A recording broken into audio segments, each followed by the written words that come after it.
Good Monday morning, everyone, and welcome to No More Mondays podcast. As always, I am your host, Angie Calland, here to help you kick off the week with inspiration to live and work more authentically. Y'all know how much I love to talk about business, and a big part of this show is bringing you both inspiration and action to help you start, grow, and scale your businesses or even your career sustainably. Today, we're going to take a little bit of a different approach. I often say that successful entrepreneurship is 80% mindset. So we're going to go there. We're going to dive deep into the mental fortitude it takes to build and sustain a business. Enter Justin Schenk. I'm fairly certain we were separated at birth and placed on opposite sides of Pennsylvania, which is one of the reasons that we clicked immediately upon a 20-second introduction at an event a few months ago. He's an entrepreneur, speaker, podcast host of top-rated show Growth Now Movement. And most importantly, he's a good human helping other good humans make impact in this world. How could he not be my new best friend? Let's welcome Justin Schenk to the show. Justin, welcome to No More Mondays. Angie, thanks for having me. I'm excited. You're welcome. Me too. We were in the green room before we came online. We were laughing about how we think we've seen each other on Zoom more than any other single human over the past month. And so it'll be fun to just continue this conversation. Yeah, I'm excited. We just had you on the show, and our episodes might come out the same week, so it'll be like a trade-off of like they'll go listen to my episode, everybody will come listen to your episode, and it'll be good. And then we can have them rate us 1 through 5 who did better. Oh, okay. So we just turned this into both a takeover and a competition at the same time. Is this a good point, by the way, to say go Eagles? Yeah, go Birds. I love it. Now, we had a win back in 2018, which still kind of felt fresh, at least for Philadelphia, because we like taking a really long time between wins. But it was amazing, and I did not expect a blowout. That's for sure. As you know, I kind of did. I was watching. Yeah, I grew up in Pittsburgh. Steelers fans are notorious for knowing the game very, very well. Also, by the way, also a Pirates fan. Speaking of droughts. I think it's awesome. And I'm a huge fan of both Jalen Hurts and glad he got to win this time and love Saquon Barkley. So I was rooting for the Birds. And as a team, they've got great messages that totally tie into what we do in business. So I love the inspiration they're putting out into the world too.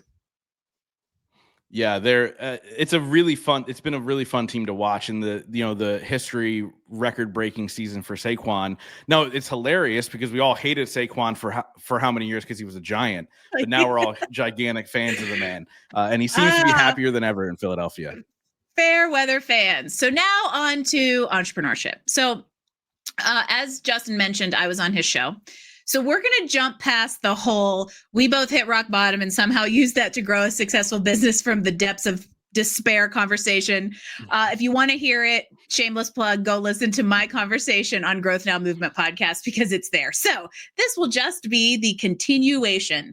But here's where I want to go. Knowing we both came from that place, I want to get into your head. What were you, I want to understand what you were thinking and telling yourself at that initial point of struggle when you were in that low place, trying to figure out what was coming next. Yeah, it's interesting for me because obviously there were a couple of those rock bottom moments, right? Like obviously trying to get the business off the ground, being broke, getting fired from my day job when I was doing that and going, what do I do? And then COVID hitting and losing 75% of my income after I'd built this business and going, what do I do? The reality is I feel like part of me was too naive not to just make it work, right? Like it was almost like, okay, this is just another thing that's happening. How do I put together different pieces, right? And it also kind of goes back to like I was poor before I can be poor again. Like when I was a kid, I watched my mom's car get repossessed. Like I grew up poor, and now that I have money, I go, well, I could be poor again. And so I think that if you accept this idea of like it's all or nothing mentality, like it's a lot easier to take the steps forward. Ooh. Sorry, it looked like you were going to say something. No, I think that that's actually a fascinating. I almost want you to talk more about that because I think we live in a little bit of the it's all category and we're never willing to even entertain that there could be nothing and that most likely it's somewhere in the middle. So tell me more about that. Yeah, I mean, nothing to me is very fresh in my mind, right? I experienced it many times in my life, and I know that it's a possibility again. what I don't think is a possibility again is for me to be employed by a company, because I figured out different ways to make it work. And so the one thing that I always did when my back was up against the wall was I literally invested in myself financially in order to move forward. And this is the piece most people miss. They go, once I get the money, then I'll invest in myself. Once I get to a certain place, then I can get a coach, or then I can join a mastermind, or then I can do this. When I was starting out, I had the opportunity to speak at an event right down in Orlando. This is before I got paid to speak.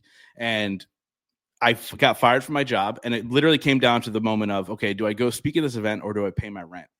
And of course, I made the smart decision and I went and spoke at the event. And I was like, I'll figure it out, right? I'll figure out how to pay my rent. But the reality was, getting in that room with those people changed my life. I sat next to a guy named Mike Kim, who we had an in-depth conversation about how to really handle business, right? At the time, I owned a podcast production company like many podcasters own.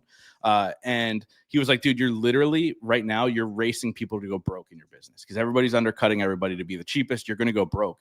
But you're the only one doing it that was chosen by Inc. magazine as a top-rated podcaster. You need to get paid for that. And so I went home and I made $22,000 in 3 weeks and I never looked back. And I realized that looking at things differently, it's impossible to get there unless people are helping you look at things differently, right? And then in 2020, when I lost 75% of my income, I hired a coach for $15,000 I didn't have at the time, to really completely change how my business works. I didn't know how to build an online course, which I ended up doing. No longer have it, but it was a great way for me to really kind of fight through that. Mm-hmm. Shifted a lot of things virtually, did a number of virtual events, which made me a lot of money, and really kind of shifted into this whole new world of like, oh, wait, hold on. My podcast is online. I guess my business could also be online. And I started to make money in different avenues online.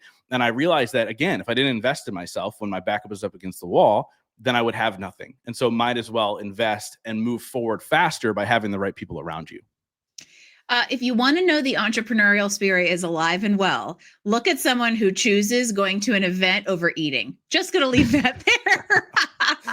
Yeah, well, the good news is they gave you lunch at the event. So I did have some food.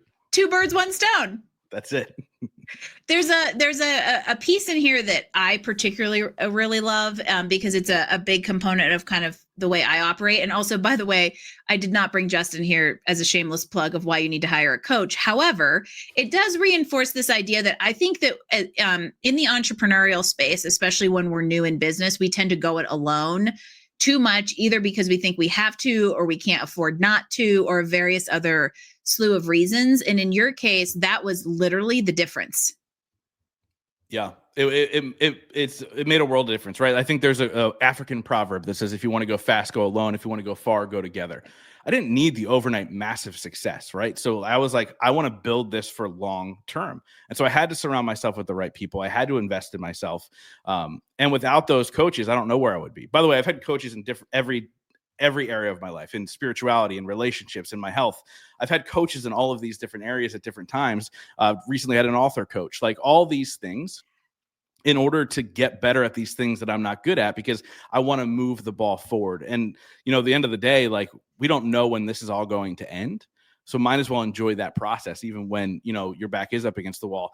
And honestly, you talk about these people who aren't ready, to surround themselves with the right people or get a coach. I think a lot of it, especially early on, is ego, right? There's so many people faking it till they make it, right? They're a broke entrepreneur who claims to be a life coach, who claims to have a 7-figure business. Well, they're actually too broke to invest in themselves. I was the opposite, where I was like, I'm really dumb. I don't know what I'm doing. Please help me, because I heard you are the right person to do that, right? And so a lot of my success in my life is because I stood on the shoulders of giants. And I realized that, like, learning from these people, making sure I had the right people in place, that's how I was able to move forward. Even when I didn't have the tools in order to do it, I just became really resourceful. Well, and there's a humbleness there, right? Of saying, I know I don't know how to do this. And I think that it's important to keep that throughout your entrepreneurial journey, because it's very easy that if ego didn't exist at the beginning, it's going to come in at some point and you're going to say, I don't need anybody in my business. I don't need anybody looking behind my curtain. I don't want anybody up in my stuff. But it's actually to a detriment. Yeah, and it happens all the time. And I've seen it happen. And honestly, when I was first starting out, I didn't realize the power of asking. I didn't realize the power of hey, you're in the room with this person, make sure that you get to pick their brain, right? And that Mike Kim moment was like, I'm never missing that opportunity ever again. And I really, really focus in on building relationships. Like, people ask me all the time, like, how do you become friends with these big names that you've had on your podcast? I go, I don't expect anything from them. I give as much as I can, and I keep showing up for them whenever I can. And then from there, relationships happen. And that's how I'm like, my Rolodex of people is ridiculous because I focus in on giving and making sure that I'm building a relationship for the long term. Again, people are too short-sighted in business. They're like, well, how do I get, they're very transactional, right? Like, they get in a room with somebody with $1 billion and they go, how do I get some of that money? Versus like, how do I help him out or her out in order for them to make a bigger impact in the world, right? Because at this point, if you have billions of dollars, that's what your goal is. It's not to make more money. And so how can I support you in that process, right? And so people are way too short-sighted because they're so money hungry, or they so want that success that they've been dreaming about. But I promise you, if you look at it differently, if you look at it long-term and you build those relationships, the success happens on the back end. The long haul, put away all need for instant gratification. It runs rampant in today's society and will not serve you as an entrepreneur. Because if you're sitting at a table with a businessman asking you how to get some of that money, you're losing out on his wisdom. Yeah. Which is worth infinitely more than any amount of pennies he would actually be willing to give you from his pocket. And I love this idea of thinking long-term as an entrepreneur, because one of the things I have witnessed is, over our journey, you even brought this up, that like, starting at the bottom, getting up, and then, having to fall back down and figure out how to get up. Entrepreneurship is growing a business is not linear. There are ups and downs. And then, and I call that the entrepreneurial mind bleep. I will not say the word because my mom is listening. Hi, Mom. And there's this essentially what I have considered this like baseline of equilibrium you have to find throughout the middle of those like highs and lows that really keep your eye on the prize of the long haul. Because if you're looking at like, oh, great, I got a deposit today, sweet, versus like, oh my gosh, I haven't gotten any money in 3 days, you're going to get off of that highs and low roller coaster. Like, you're either going to throw up on it or get off at the first stop. And so I find if you can establish some sort of baseline that keeps you consistent throughout that ups and downs, you can keep your eye on the long term. And I'm curious how you establish something like that for yourself. What's it look like? What's it sound like in your head when you're going through those highs and lows? Yeah, so it's funny, when we talk about highs and lows of business, we think a lot about money. It's probably the number one thing people are going to think about when you think about highs and lows. To me, money is not a driving factor. Like, if I have a ton of money in the bank, I feel fine. And if I don't have a ton of money in the bank, I feel fine. Like, it doesn't affect me either way. But entrepreneur money is different than paycheck money. So I want to make that clear really quick. Like, when I was an employee, I spent everything that ever came in, because I was like, 2 weeks, another check, like, just spend it. It just magically shows up in your bank account. You don't have to think about where it's coming from. Exactly. And you don't pay taxes at the end of the year versus, you get some money back versus having to pay a ton of money. And so I look at it from a standpoint of like, just keep your nose down and stay focused on your purpose, right? If you're focused on your purpose, the rest takes care of itself.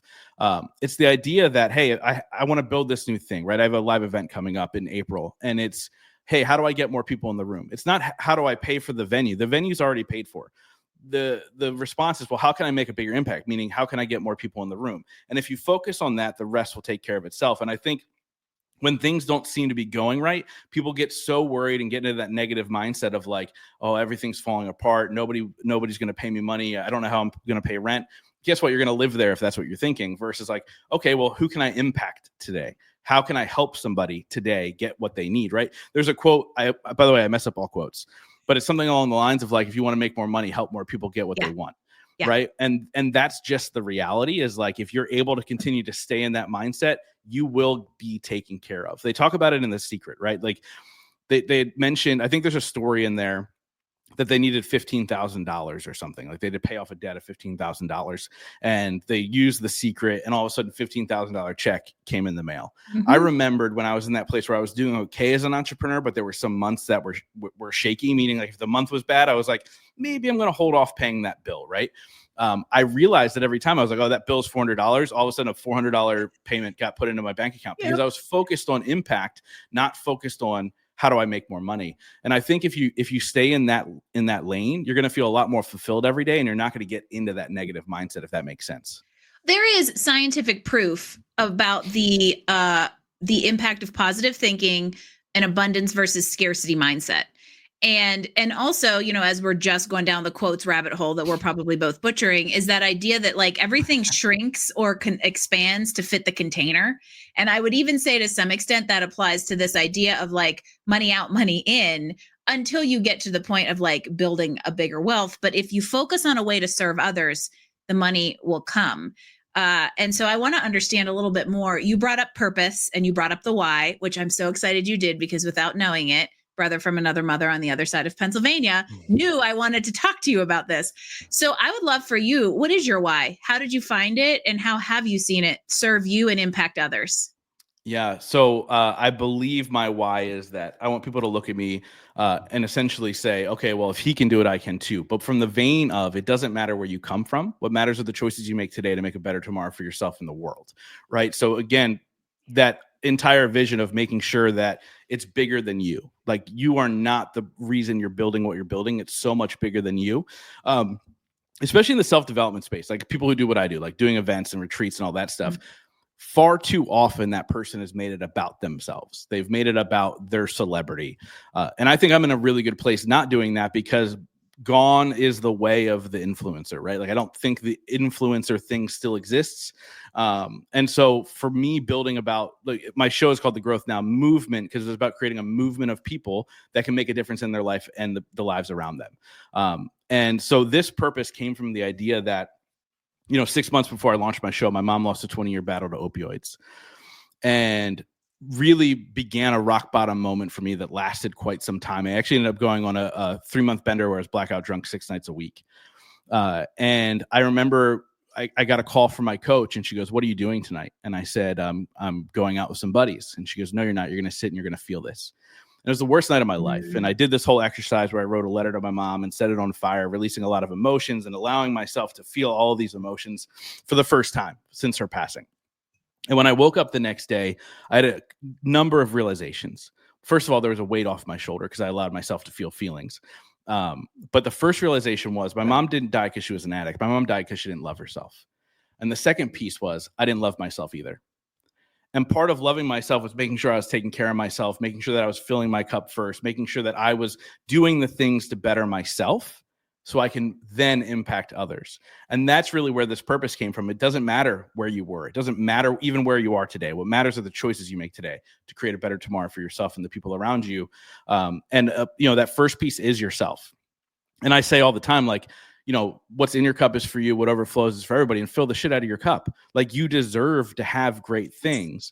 And that doesn't necessarily always mean money, by the way. Like, I ask a question on every single episode. I asked you, if people go listen to that episode, a 2-part question. First part is, what's your definition of success? Second part is, what are 3 things you do every single day to ensure that success for yourself? And I realized in that question was the common theme behind all the people that I've interviewed. Those 3 things are always to take care of themselves first. Right. And I came up with this thing, and I started saying it, which was like, the most selfless thing you can do is to be selfish, because if you're not taken care of, you can't help others. And that was a massive shift for me. I was really running on empty constantly. My romantic relationships constantly fell apart because of it, like all these terrible things. Right. And so once I really flipped the script on that, my business grew, my relationships got better. I found my wife. Like, all these things changed just by focusing on myself first, while still focusing on that purpose and that impact. And it's strange, because we did bring up the word selfish earlier, but in a way, the most selfless thing you can do is prepare yourself to go give the world the purpose or the why that you're meant to give it. And you can't do that if you aren't strong enough. And like you said, the cup is not full. And I feel like you just gave a very real world example of something I tell a lot of people, which is, there is no better exploration into self-discovery than entrepreneurship. And it's because it put you in that place to become a more whole person and work through ugly stuff that was going to come in and disrupt your growth potential at some point, whether it was in that exact moment, real time, or a delayed response later. But it's what triggered the work that enables you to go, you made a difference in your life so that you can make a difference in others. Yeah. And I think one thing too is like, that was a rock bottom moment for me, right? Like that was truly the rock bottom moment. It didn't mean hard things didn't happen after that. But what I did was, okay, I said to myself, I am no longer going to allow outside circumstances to determine the choices that I make and the things that I do on a daily basis. And that changed the game for me, because on the other end of that spectrum is somebody who hits a rock bottom moment, feels bad for themselves, might rebound a little bit, but then they hit the next rock bottom moment and the next rock bottom moment. And, and somebody like my mom, unfortunately, it was too late for her. Right. And so how can we define our rock bottom moment? And I always challenge people from a stage like, hey, right now is your rock bottom moment. Don't allow yourself to ever be affected by outside circumstances. Again, you can feel emotions, but don't allow it to change your course and your direction and the things that you want to do, because often we allow these outside noises and the outside things to affect us, right? Ed Milet says it best. He says, life is happening for me and not to me. That's even the bad. That's even the words out of my mouth. Yeah. Well, I think Ed was the first one to say it. Now everybody says it because it's true. It's true, right? If you can have that mindset of this is happening for me, it's rough at first when you start to practice that, right? Well, okay, if it's happening for me, then why did I grow up in the household that I grew up in? Why did my mom die when she was 58 years old after battling opioids for 20 years? Why? Right. And so you go, okay, well, why is that happening for me? The reality is, if that rock bottom moment didn't happen, I wouldn't be doing what I'm doing now. And I wouldn't have impacted millions of lives through my show. Right. And I go back to pretty early on. This is when I realized that, okay, this is my vehicle. This is what I'm doing. And I have to keep using this medium of podcasting to make a difference. I was about 40 something episodes in when I set off in this podcast journey 9 years ago, back when people didn't even know what podcasts were. I was literally, nobody was listening, right? Like 40 people were downloading the show. And I didn't realize that at the time that was most shows. But I was having these conversations. I decided that I was going to do a year and see what happens. Right. And I was around episode 46. Nobody was listening. And I was like, you know what? I'm just going to hit 52 and I'm done. I'm not going to do it anymore. And I ended up getting a message from somebody from Japan that said, because of your show, I decided not to take my life. And I realized that even if one person was listening, I'm going to show up. I'm going to keep doing this. I'm going to stay true to this whole thing because I'm changing a life, which in my opinion, if you change a life, it changes the entire world. And so I kept showing up, and now 550, you'll be 555, I think. Right. So that idea of being consistent, my show has now grown to a place where it gets played in 100 countries every single week and all those things. But again, it was like that hard moment of like, I'm doing all this work and nobody's listening. I pushed through that moment because of my purpose. And then here we are on the other end where I get to do live events. I get to speak on stages all over the world. And it's truly just a blessing because I get to sit down and record and interview and build relationships with some of the coolest people. If I didn't have my podcast, I wouldn't know you. That's just the reality.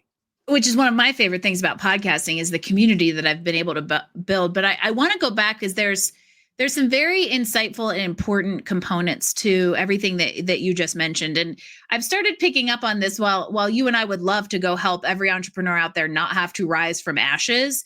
In a way, I'm starting to pick up on the common theme that we all have a rock bottom we're meant to be in, because then we understand what a rock looks like versus what rubber is. And it helps us build resilience. And a lot of times it helps us identify that real why or that real purpose that would not have been as obvious, and we would not have been as committed or convicted in following had experience and insight and knowledge not come from a hardship. And I also think that those hardships tend to condition us and build the thick skin that we need in order to go put that purpose out there and know and trust that it's impacting people, even if we can't see it. Yeah. People reach out to me all the time when they're going through hard times. And I think it's just part of the brand that I've built, and people feel like I can be a shoulder to crown, even though I'm a bruiser. And we could talk about that, the 5 people you need in your life, but I'm a bruiser, and I just call it like I see it. But I also know when to not be that person. And people will reach out and be like, nothing's going right. Everything's falling apart. My business isn't doing well. My marriage is not good. What do I do? And I literally say to most of those people, I go, congratulations, you're about to have a massive breakthrough. And I realize if without the breakdown, there is no breakthrough. Mm-hmm. You are literally, I don't care if you're, I'm a spiritual person, right? I literally believe it is the universe testing you to say, do you really want this? Because this is your test and you're going to push through it. Now that season may be short and that season may be long, but you have to be willing to ride it out and continue to stay focused on the right things in order to have the breakthrough. But again, you have to have that mindset of, hey, congratulations, you're about to have a breakthrough. And I believe it to be true. I completely agree with you. And whatever your definition of the higher power universe is, I truly believe that we are, it's prepared. We're being prepared to do the thing that we're really, really meant to do.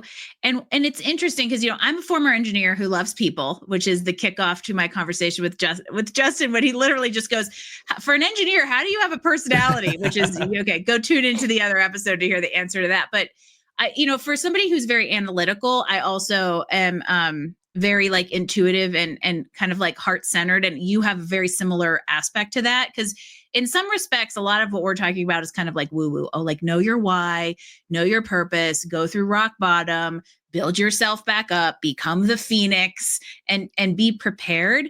The thing is, we see it time and time and time again. It's almost so common. It's become fact. And my big message is, I don't feel that you can truly live a satisfied, fulfilling, authentic life if you haven't discovered what the purpose is. Now, I hope that means you don't have to be at rock bottom in order to do it, but you can go seeking, and in seeking, ye shall find. Yeah. Yeah. And it's true. Right. And I think you have to have that growth mindset in the first place. Like, that's the piece nobody really talks about. Like, you can't be cynical and successful. Like, you have to have a growth mindset in order to reach that next level. Like, I've had a number of people from The Secret on my podcast. Lisa Nichols was a client of mine. Like, these are like, I've been in proximity with the people who've truly put it into place. But here's the part you don't see anymore, because The Secret is how old, but we're still talking about it. Like, it came out 2000 or something ridiculous, right? I don't think I ever read the book. I just watched the movie. But we won't hold it against you. Yeah, but here's the thing. They don't really talk about how they're still using it every single day, right? Like, Lisa Nichols was overweight, couldn't find love, and that's what she really wanted in her life. And she literally manifested by putting it out into the universe. This is what I'm looking for. A man who not only accepted her for who she was, but pushed her to be better. She's now insanely fit. I think she's 60. She's insanely fit. She's in a wonderful marriage. This is her using The Secret beyond this idea of money. One thing that we do in my mastermind is we literally build our life first, and then we figure out how to do your business second. A question that I love asking entrepreneurs, when we do hot seats or whatever, what's your financial goal this year? And they'll throw out $1 million. Okay. Why? I don't know. Nobody knows why. Nobody knows why. Money is not the driver. I go, okay, well, what do you want your day to look like? How many trips do you want to take? What kind of car do you want to drive? What kind of clothes do you want to wear? Like, are you a name brand person? Like, I'm not. I don't care. I'm literally on a hat and a hoodie right now, and it's on brand though. And it's a branded hoodie for any of you out there listening in podcast audio only land. Like, I don't care about those things, but like, if I did, okay, cool. Like, my biggest expenditure of like fun things is cigars for me, right? And by the way, if you smoke good cigars are expensive. So you're like, okay, well, how many do I want to smoke a year? Figure it out. And then you figure out your dollar amount, and you realize it's not even close to $1 million. You can literally live the life that you want to live at $400,000 a year, work half the time you're expecting to. And look, hey, here's a bonus. You can do extra trips because you're not working your butt off all the time. Like, rewire your brain as far as how you're setting goals. And then the action becomes so much more exciting. It's so much better to step forward, right? Like, one of my daily non-negotiables is a 5 to 10 minute visualization practice. And it's usually onto something big. Like, right now, my big vision is like, what do I want this event to look like, sound like, smell like, feel like, all those things. And I bring myself there every single day. And what that does is it makes it easier for me to be the annoying guy to slide into your inbox and go, hey, did you get your ticket yet? Right? Like, it makes it a lot easier to do those hard things if you know what that vision is for yourself. If you've never seen $1 million in your bank account, you don't know what that feels like. But you know what it feels like when your loved ones are celebrating you for having big wins. You know what it feels like to go on vacation in the place that you love. You know what it feels like to be in a nice car and what it feels like to be surrounded by nice things. Vision that, and the action becomes a lot easier. You have to know what you want the money to do versus just an arbitrary amount of money that sounds good because society says it's cool to be a millionaire. Yeah. Do you actually want the responsibility of that? Does it align with your values and your goals and your purpose and your why? And also, very practically, I have found whether it's a career or a business, our need is typically way lower than we assume it is once you actually reverse engineer the need and the lifestyle that it's going to support. And for those of you also out there on podcast audio only land, apparently this is a shameless plug to watch on video so that you can see what Justin's is wearing, but you could also see me jumping up and down when he, without me telling him to say it, says design your life first and then layer the career on that's going to support it. I have talked about that for years, and I'm still so refreshingly encouraged anytime I meet somebody who has that same perspective, because I feel that we don't take that agency and we don't make that choice. We accept circumstances too much and as if we just have to, and don't ever challenge that status quo to say, is this working for me? And is this intentional? Yeah. And I'll say this, like, I don't have a 7-figure business, so I don't do 7 figures every year. And I don't want to, if it means I have to work more. Like, that's the one thing that I realize is that, like, I'm literally living my perfect life. I work 2 to 3 hours a day. I afford everything I want. We take 5 to 7 vacations a year. Like life is good, and I don't want to work more. Like, if I'm not that person. I thought I was, right? That young, hungry entrepreneur. I was like, I'm working sun up to sundown every day. Like, I'm going to get it. And it was great for that season, right? Because I wanted to be that person. But now I'm like, I've got a great wife. I've got 2 stepkids. I love my life. I don't want to be spending it in my office when they're out gallivanting around. Like, I want to spend time with them. And so, you know, I think sometimes we have to check our values before we set goals. A lot of times, again, like you said, society. Oh, society says you should be a millionaire. Society says you should have a 7-figure business. I don't care. Like, I want to live the life I want to live, and then I'll figure out the rest, right? And I think that's the true beauty of entrepreneurship that most people don't talk about. Yep. Because you get so caught up in this, like, I need to be working all the time thing, and it's BS. It becomes a little bit of like entrepreneurial martyrdom syndrome. And there's a time and place. That's the other thing, though, is we easily can fall into this flip side that, like, oh, I'll go be an entrepreneur because then I can only work 2 or 3 hours a day, 3 days a week. Yeah, you did grind it out for several years to build the thing that then aligned with life. And so there's also seasons to some of this but if you know what you're working towards and why you're working towards it, it's easier to identify once you get there. So I want to flip the script on you for a sec. What is your definition of success, and what are 3 things you do daily to take care of yourself? Yeah. So my definition of success, it's funny because it actually is probably the most common definition that somebody gives me. But it is what mine is as well, is to do what I want, when I want, with whom I want. Right. And that sounds so arbitrary, but that means you've built the life that you want, and you're surrounded by the people that you want, and you get to do everything that you want, which is crazy. Right. And I actually have 4 non-negotiables every day. And I'll share them with you. The first one is I move my body in some way, shape, or form. Like this morning, I walked 2 miles. Like, so it all depends on what the day looks like, but move my body in some way, shape, or form. Second thing is I learn something new every single day, whether that's reading a book, listening to a podcast, watching a YouTube video, whatever. I learn something new every day because I believe what's not growing is dead. The third thing is I mentioned earlier, the visualization practice, because you need to know where you're going, right? And there's actually a powerful tool. You can actually use AI to get really, really clear on your long-term vision. And I forget what the prompt was, but we did it in one of our mastermind gatherings when we were together, and people were crying. Like, it gets super clear and it gives you a true visualization. So if you're somebody who can't visualize things, use AI as a tool. But the third thing is a visualization practice. And then the fourth thing is I reach out to somebody I care about every single day and just check on them. And a lot of times it's like, well, Justin, that's not for you. That's for other people. But the reality is, like, me knowing that I can be there for people, even if it's a simple text, be like, yo, I know you're going through this. I hope you're all right. Hey, I hope you're recovering from that illness. Hey, I saw this, whatever, just checking in. That's a huge, powerful thing. And then rarely now is there a day that goes by, because I've been doing it for so long, that somebody doesn't check on me.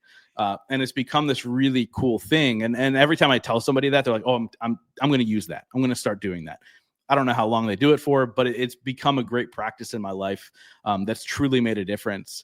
And so those are my 4 non-negotiables every day. I particularly love the fourth one because I feel like the first 3 are very similar to mine. Was like move, eat good food. Yeah. And I think it was actually connect with people, because I'm super extroverted and love humans. You did say that, and I was like, oh, that's one of mine. I don't think I said it during the interview, but I was like, that's a good one. So now I realize that, and I feel like I really enjoy.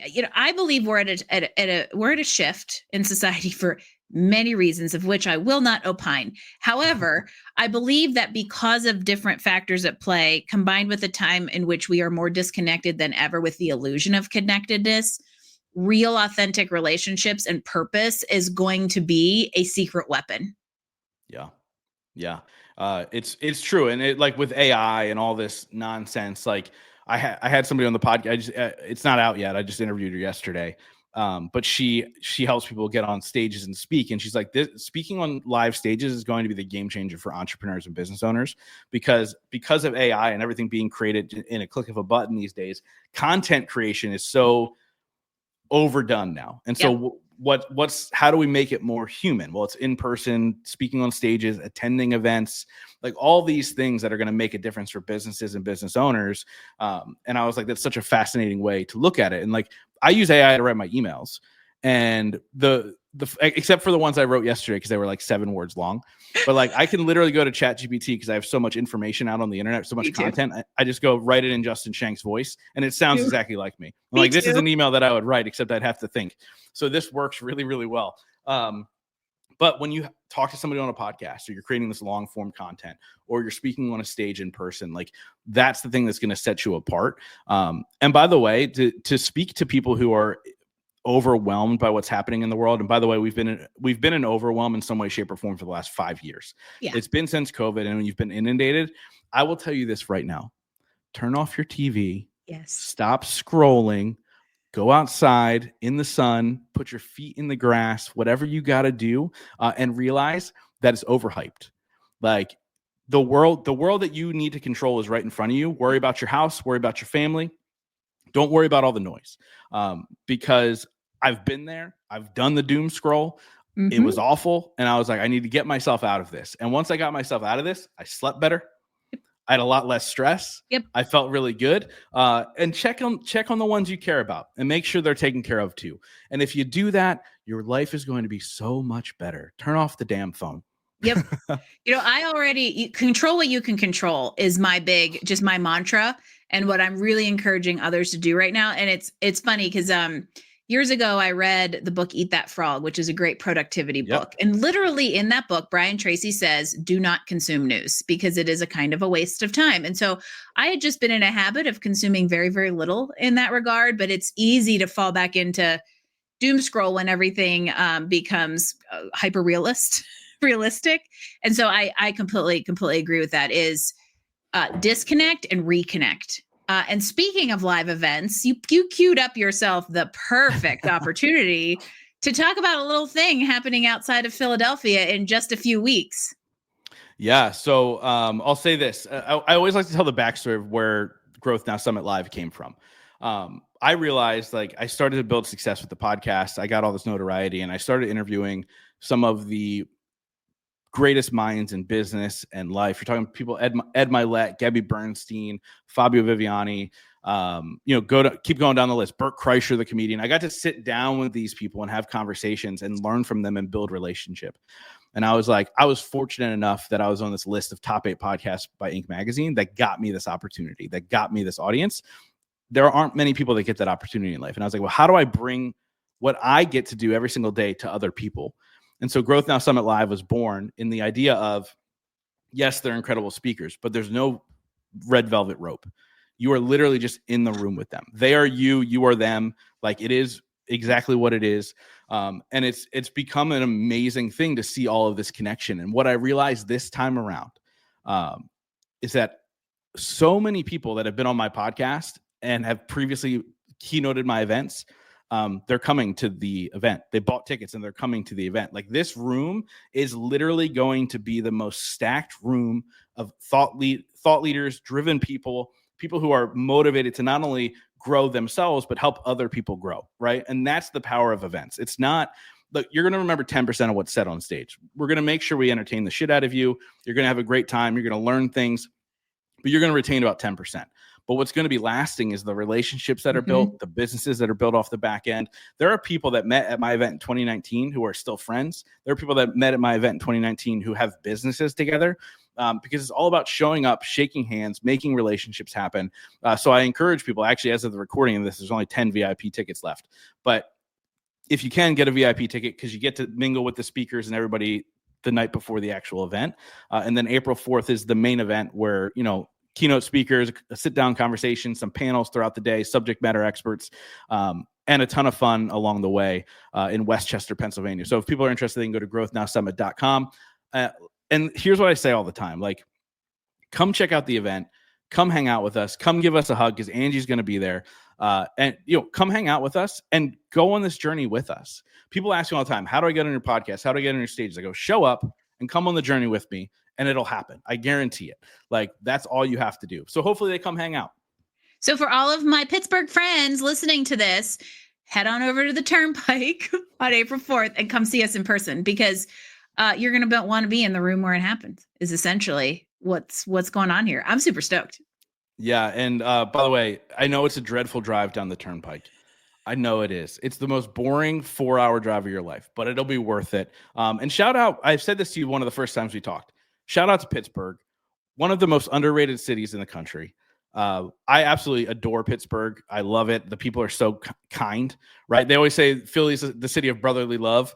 I believe that Pittsburgh is the friendliest city in Pennsylvania, without a doubt, right? And so shout out to Pittsburgh, but come hang out in Westchester. Yeah, why not? Literally, I'm going back east for it. And it's always fun to just reconnect with Pennsylvania roots. And this has been an awesome conversation. We'll be sure to link the event information in the live, in the show notes, all the things. It's on Facebook. You're going to want to be there. I'm going. I've got some friends going because I'm just a hype girl now. So I'm excited and taking, as we talk about relationships, just as we kind of wind things down, as we talk about relationships, I've been fortunate to build some really amazing virtual relationships, but there's nothing quite like when they turn into IRL. So there you go. I love it. Angie, this has been great. Thank you so much for having me. Justin, thank you so much for joining me today and sharing your wisdom and your story. I think it's really important that people hear that you can overcome circumstances and make your mess your message. And one of the things I love about conversations like this is the reminder that success is never about money. It's making a difference in your life so you can impact the lives of others. So it's just that simple, folks. Justin Shank, thank you again for joining me on No More Mondays. And for all of you out there listening, thank you for spending time with us today. And I will see you next week for another episode of No More Mondays podcast.